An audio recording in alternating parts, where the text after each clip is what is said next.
Gas पर खीर चढ़ी थी। मिसेस रूपा जल्दी जल्दी बादाम काट रही थी और उनके चेहरे पर टेंशन दिख रहा था।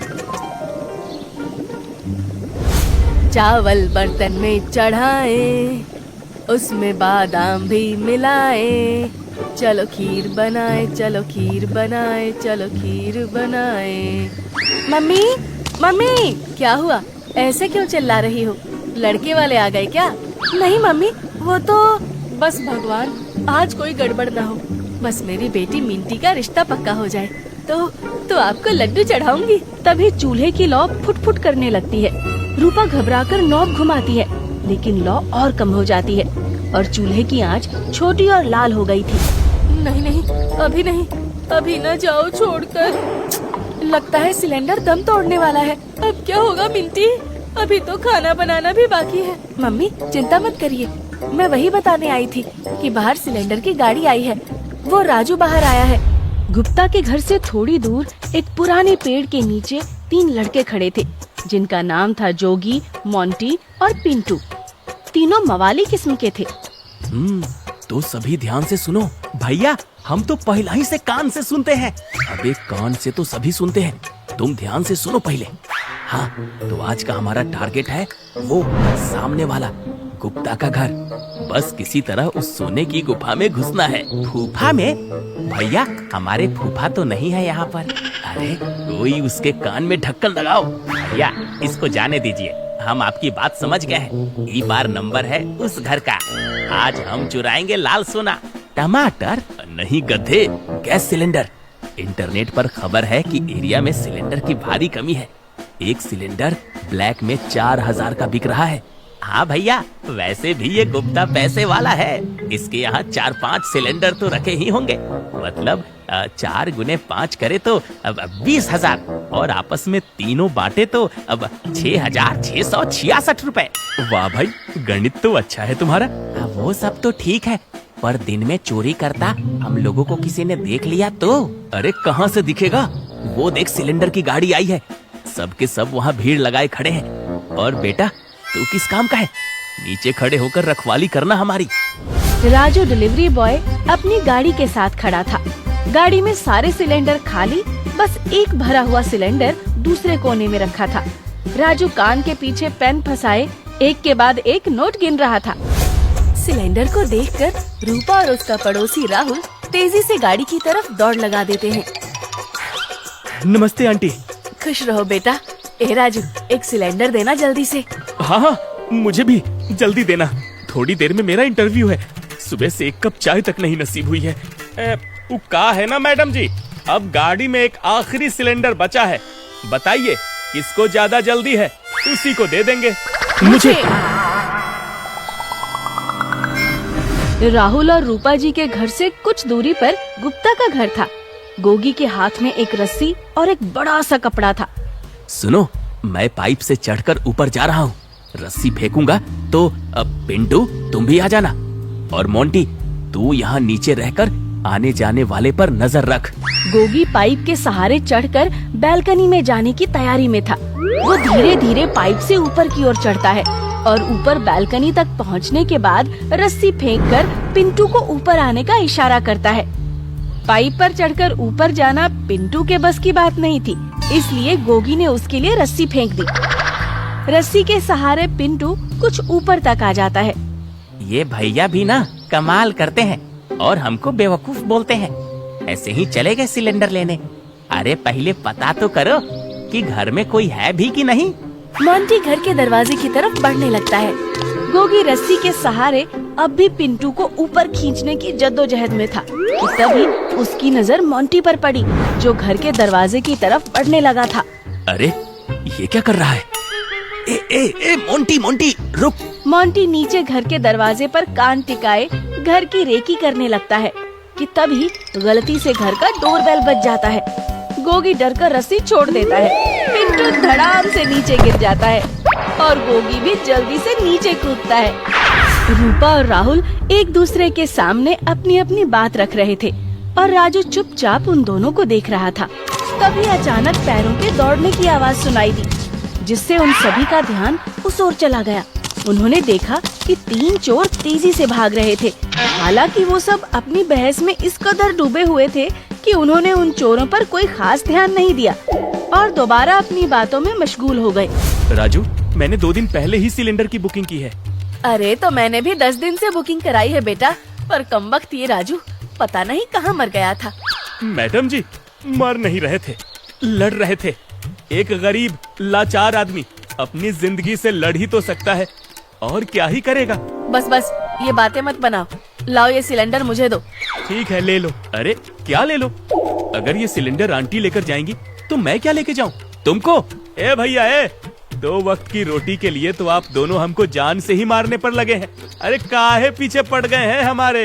अरे भैया, तुम मेरा समय बर्बाद मत करो, मुझे सिलेंडर दो, अभी जाकर खाना भी बनाना है। राजू गाड़ी पर चढ़कर एक कोने में रखा सिलेंडर उतारता है और उसे लाकर राहुल और रूपा के बीच रख देता है।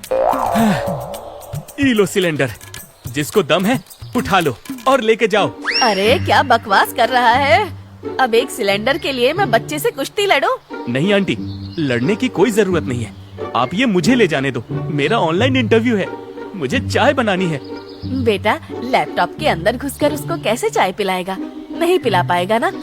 लेकिन मेरे तो मेहमान सामने रहेंगे ना, उनको चाय पिलाऊंगी, पकौड़े खिलाऊंगी और। अरे आंटी, चाय मुझे पीनी है, अपने लिए बनाऊंगा। सुबह से चाय नहीं पी है मैंने। रूपा और राहुल सिलेंडर को लेकर अपनी अपनी बात रख रहे थे। ये सिलेंडर मुझे दे दो आंटी। नहीं। ये सिलेंडर मुझे दे दो। बोला ना नहीं। ये सिलेंडर मुझे। चुप, ये सिलेंडर नहीं, मेरी बेटी की पूरी कुंडली है। अगर आज लड़के वालों को खीर नहीं मिली तो कहेंगे लड़की की माँ को तो गैस जलानी ही नहीं आती। जब उसकी माँ को गैस जलानी नहीं आई तो लड़की क्या खाक खाना बनाएगी? इसका मेरे पास अच्छा उपाय है। आंटी, जब लड़के वाले आए तो आप उन्हें मेरे घर लेकर आना और उन्हें गैस जलाकर दिखा देना। अरे तुम एक दिन चाय नहीं पियोगे तो क्या इंटरव्यू वाले तुम्हें नौकरी नहीं देंगे? मेरी मिट्टी को देखो, बेचारी ने सुबह से पार्लर जाने का ख्याल तक त्याग दिया ताकि घर में मेरी मदद कर सके, और तुम एक कप चाय के लिए जवान लड़की के सपनों का गला घोट रहे हो। आंटी, ये तो इमोशनल ब्लैकमेलिंग है, और गला मैं नहीं, ये राजू घोट रहा है। जब हम दोनों की बुकिंग है तो इसे 2 सिलेंडर लेकर आना चाहिए था ना। अरे मैंने क्या किया मैडम जी? आपको पता है 20-20 दिन से लोग बुकिंग करके बैठे हैं और उनको सिलेंडर नहीं मिल पा रहा है। इतनी लंबी लाइन लग रही है, तब जाकर लोगों का नंबर आ रहा है। एक तो मैं इतनी मुश्किल से ये सिलेंडर लेकर आया और आप लोग मुझे ही बातें सुना रहे हो। सिर्फ नाम की मुश्किल थी राजू की।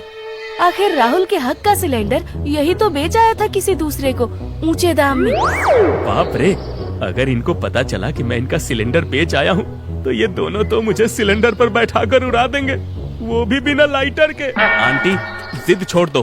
तुम जिद छोड़ दो बेटा, दोनों के बीच का विवाद रुकने का नाम नहीं ले रहा था। ऐसे में राजू को अपना फायदा साफ नजर आ रहा था। अगर दोनों मानो तो अब मेरे पास एक तरीका है जिससे ये फैसला हो जाएगा कि सिलेंडर आप दोनों में से कौन ले जाएगा। क्या? बोली, दोनों बोली लगाओ। जिसने लगाई ऊंची बोली सिलेंडर उसका। अरे ये तो गलत है। 1500। क्या बात है मैडम जी, अगर ये शांत नहीं हो रही तो मैं क्यों चुप रहूं? 2000। तो मेरा 2100। 2101। क्या भैया, कर दिए ना कंजूस वाली बात। अरे 1 रुपया का बोली बढ़ा रहे हैं, कुछ तो दम लगाइए अपने दाम में। 2200। 2500। 3000। 4000। आंटी, ये तो चीटिंग है, सीधे 1000 बढ़ा दिया आपने। वाह मैडम जी, आप ही जीत रही। असली बोली तो आप ही लगा रही हैं। अब तो पक्का आप ही इसको घर लेकर जाएंगी। सिलेंडर की बोली ने पूरे मोहल्ले को खींच लिया था। लोग झुंड बनाकर इस ड्रामे का लुत्फ उठा रहे थे। गोगी, मोंटी और पिंटू भी उसी भीड़ का हिस्सा थे, जो उत्सुकता के साथ हर बोली पर नजर रखे हुए थे। बताओ, फालतू में इतना लंबा चढ़ने गए, इससे अच्छा तो सिलेंडर बेचते। हाँ भैया, ये सिलेंडर वाला तो खुलेआम डकैती कर रहा है। हम तो 4 में ही निपट जाते, और इसको देखो, ऊंची ऊंची फेंक रहा है। भैया, देख कर आए सिलेंडर में गैस है कि नहीं। अरे भाई तू रुक ना, क्यों आज हम लोगों को पिटवाने में लगा है? चुपचाप खड़े होकर सारा ड्रामा देख। बहुत महंगा लाल सोना है ये, देख तो सही किसके घर जाएगा, वहीं से उठा लेंगे इसको। वाह भैया, मान गए आपके दिमाग को। हम तो हैं ही ग्रेट। बस बहुत हुआ, तमाशा लगा के रख दिया है। यहाँ मुझे मेरी लड़की का रिश्ता तय करना है और तुम यहाँ अपने सिलेंडर से ब्याह रचा रहे। 100 की एक बात, दुल्हन हम ले जाएंगे। मेरा मतलब है कि ये सिलेंडर, तो आखिरी सिलेंडर की ये आखिरी बोली भी हमारी 5000। ये सुनते ही भीड़ में ठहाके और तालियां गूंज उठी। जहां राजू एक तरफ बत्तीसी दिखाकर अपनी खुशी जाहिर कर रहा था, वहीं राहुल का उतरा हुआ चेहरा उसकी हार की कहानी खुद बयां कर रहा था। बधाई हो, ये सिलेंडर हुआ आपका। अब लाइए 5000। रूपा पर्स में से 5000 रुपए निकाल कर राजू की तरफ बढ़ाती है। पैसे लेने के लिए राजू भी हाथ आगे बढ़ाता है। इससे पहले कि रूपा पैसे उसके हाथ में देती, मिंटी के चिल्लाने की आवाज आती है। मम्मी, खीर जल गई। रूपा जी पैसे हाथ में दबाए भागते हुए वापस किचन में आती हैं। पूरा बर्तन काला पड़ चुका था और सारी खीर जल चुकी थी।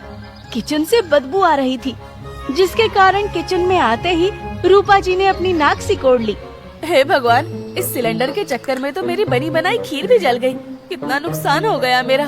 मेरे 5000 गए वो अलग, और खीर भी जल गई सो और। खामखा ही सिलेंडर के लिए भिड़ गए आंटी से। बेचारी की पूरी खीर भी जल गई और इतने महंगे में ये सिलेंडर खरीद रही। जाने ही देता हूँ, कुछ दिन कहीं बाहर जाकर खा पी लूंगा। राजू, ये सिलेंडर तुम आंटी को दे दो, लेकिन उसी दाम में देना जितने का ये सिलेंडर है। अब ये मुझे नहीं चाहिए। क्या काहे भैया, आपको तो ये चाहिए था ना? और अब तो मैडम जी ने इसे 5000 में खरीदा है, तो हम तो इतने का ही बेचेंगे। अरे लेकिन रूपा घर से निकल के बाहर आती है। लो भैया 5000। नहीं आंटी, आप इतने पैसे मत दो। जितने का सिलेंडर है उतना ही बस दो।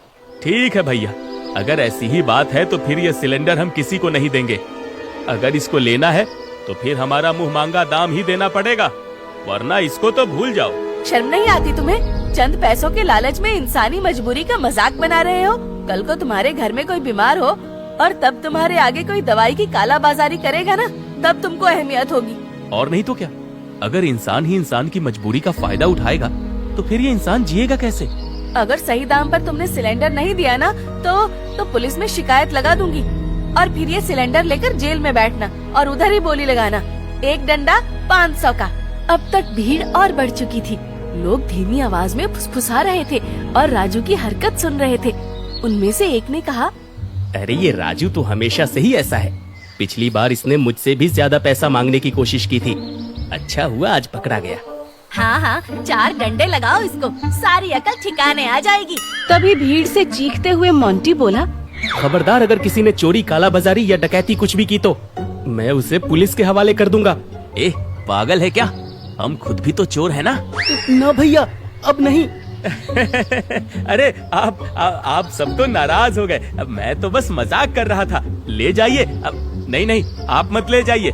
चलिए मैडम जी, ये सिलेंडर मैं खुद ऊपर पहुंचा देता हूँ। और राहुल भैया, आपका सिलेंडर हम कल तक लेके आएंगे। राहुल, तब तक तुम मेरे घर चलो, तुमको चाय पिलाते हैं, और हाँ, खाना भी खाकर जाना। नहीं, इसकी जरूरत नहीं है। चलो ना बेटा, ये सिलेंडर के लिए तुमसे लड़कर मन भारी सा हो गया है। ठीक है। भगवान की कृपा से मेरी बेटी की शादी तय हो गई। लाखों में एक लड़का मिला है मेरी मिंटी को। और मेरी भी नौकरी पक्की हो गई आंटी जी। अरे वाह, घर में 2-2 खुशियाँ आई हैं। इसी बात पर खीर तो बनती है। तीनों लोग मजे से खीर खाते हैं। याद रखिए, लालच का सिलेंडर एक दिन खाली हो जाता है, लेकिन प्यार और निस्वार्थ भाव की मिठास हमेशा बनी रहती है।